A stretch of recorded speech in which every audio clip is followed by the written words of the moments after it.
Hello, everyone. My name is Tanya, and I'm a librarian at the Cascade Library. Today, I will be reading a passage from The Secret Women by Sheila Williams.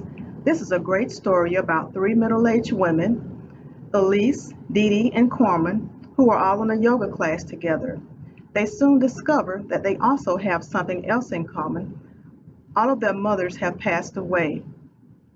They form an instant friendship whereas they decide to support one another as they go through their mother's personal belongings. So let's go ahead and get started.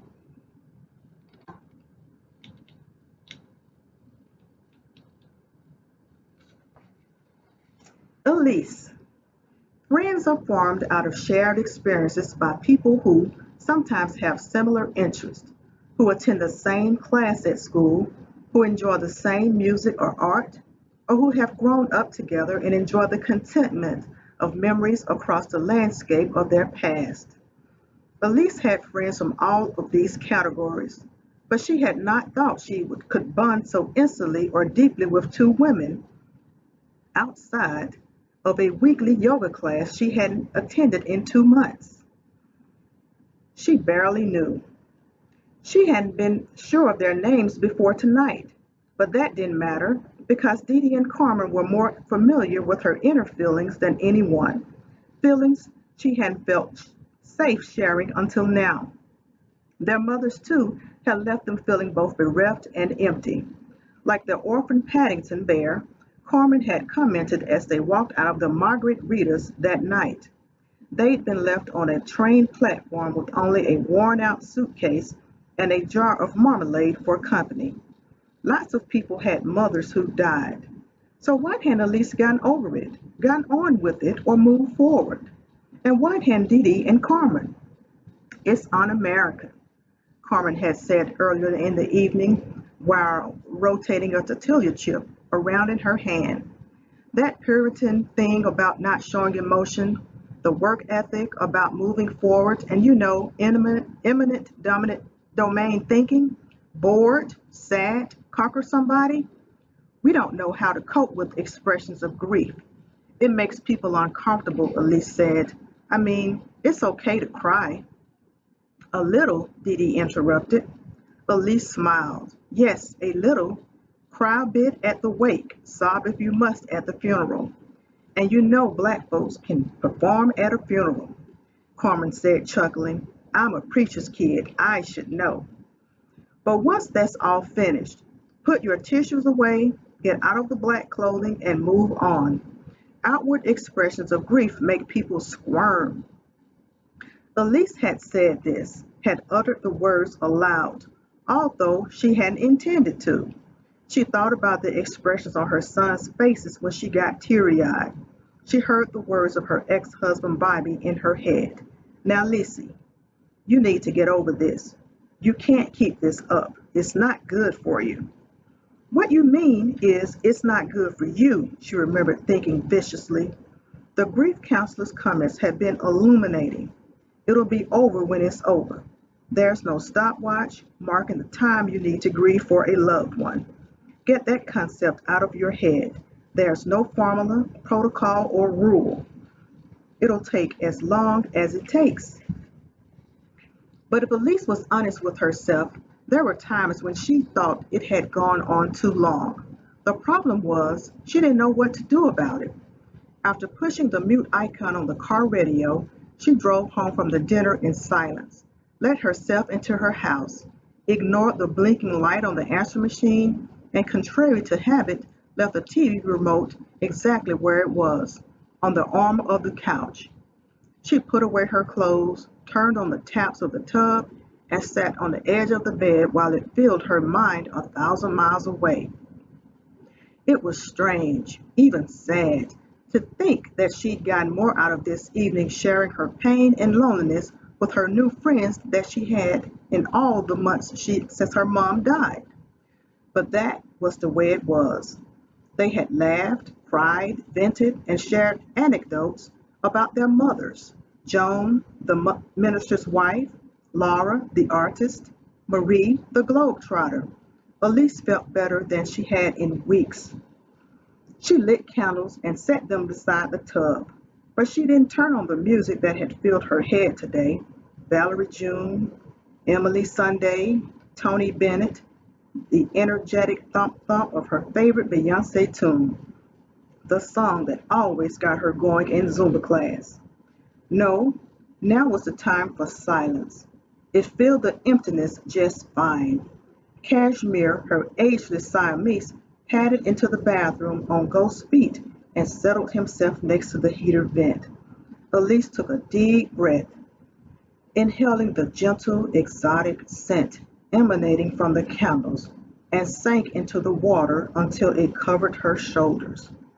The warmth was delicious and soothing. She closed her eyes.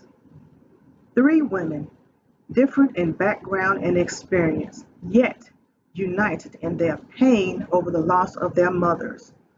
Carmen was almost 50, a vice president and product manager overseeing a division at Procter& and Gamble. Single, an extrovert who loved salsa dancing, travel, and gourmet cooking. Northern Italian cuisine was her newest passion. She was taking a crash course in Italian in anticipation of a trip to Italy next year. Dee Dee was married almost 20 years and had two daughters who were driving her crazy, not only with their teenage drama, but also with their piano, cello, gymnastics, and ballet lessons. She was a lawyer specializing in products liability and claimed that her hobbies would be reading, jazz, especially John Coltrane and Thelonious Monk, and interior decorating, she added, if only I had the time. Singing the words to the tune from The Wizard of Oz, she was in her 40s.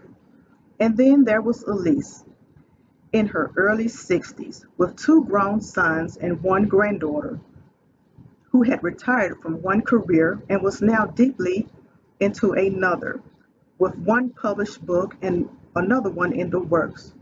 Her hobbies were the phone rang. Elise's train of thought and the warm serenity of the bath shattered like glass. She closed her eyes, exhaled, and groped along the bath mat until she found her phone, forgetting that her hand was covered in white, fluffy bubbles. Hi, Bobby. Hey, babe, how are you doing? Fine, how are you? How'd the meeting go? Her ex-husband's baritone filled the phone receiver, closed her eyes, and she closed her eyes again. She supposed it was a good thing that she and Bobby got along. It made life easier. She knew the conversation by heart, as if it was a play and she was now off book. Uh-huh, what did you say? She turned the tap on again, holding hot water to the warm.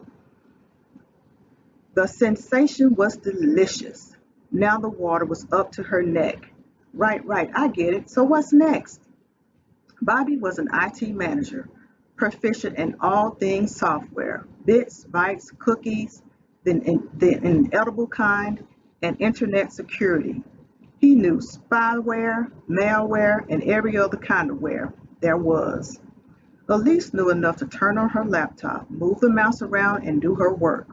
The insides of the computer were a mystery that, unlike the books she read, she was content to ignore, unless there was a problem, and then she simply turned the machine over to him. I think you only keep me around because you need someone to take care of your laptop for you, Bobby would tease. Elise didn't bother to persuade him otherwise. Sure, baby. Uh-huh, I'll call Dan. He'll be over tomorrow and take care of that. Right, sure, she yawned. Won't be able to help you at your mother's. She'd been listening on automatic, but the key words, your mother's, woke her. Sorry, I didn't catch that.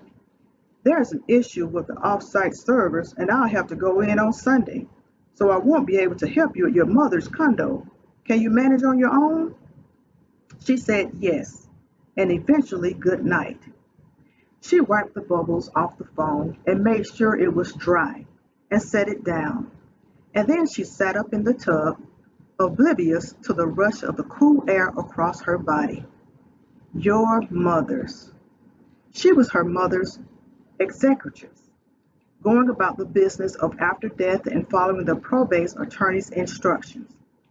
Order the death certificates, file this, copy that, email here, sign there, find the deed for the condo, and inventory the contents. Oh Lord! Just the thought of the property inventory was enough to turn Elisa's hair white, whiter than it already would be if she didn't color it every 5 weeks. Because Elisa's mother did not just have a house full of the unusual household goods, dishes, clothing, TVs, furniture, whatnots. Marie Wade had several collections of household goods. Their very order and nature was all that had kept her from being classified as a hoarder and earning a place on a reality TV show. Marie had loved beautiful things. She had loved to travel, and she had brought home mementos from every destination.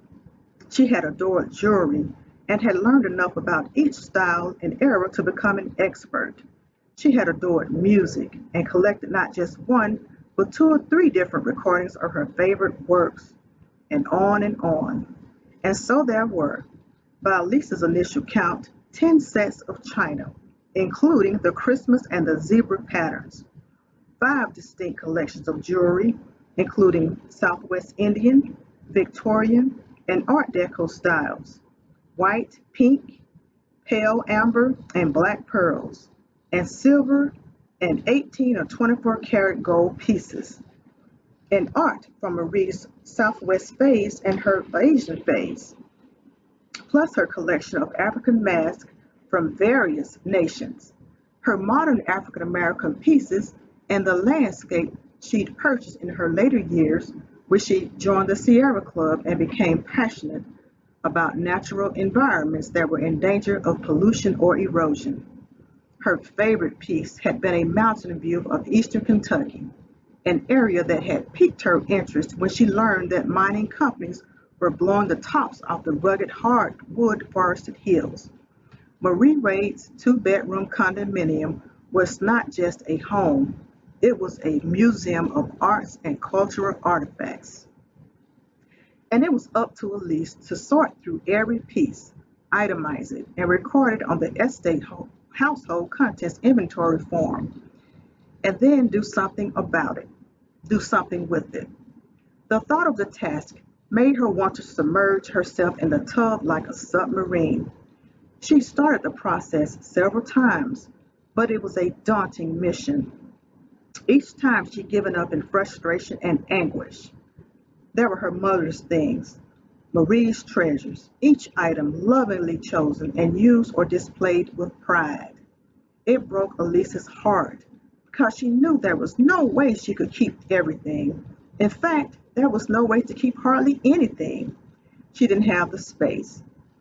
And while their tastes were often similar, Elisa's style was more minimalist and modern than her mother's. For Marie, every era had appeal. An image of the ground floor coat closet full of stuff from ceiling to floor flitted across her mind. The closet wouldn't clear out by itself. Elise sighed. Thank you all so much for joining me today. The Secret Women by Sheila Williams is available at fullcolibrary.org. Thank you again for your time.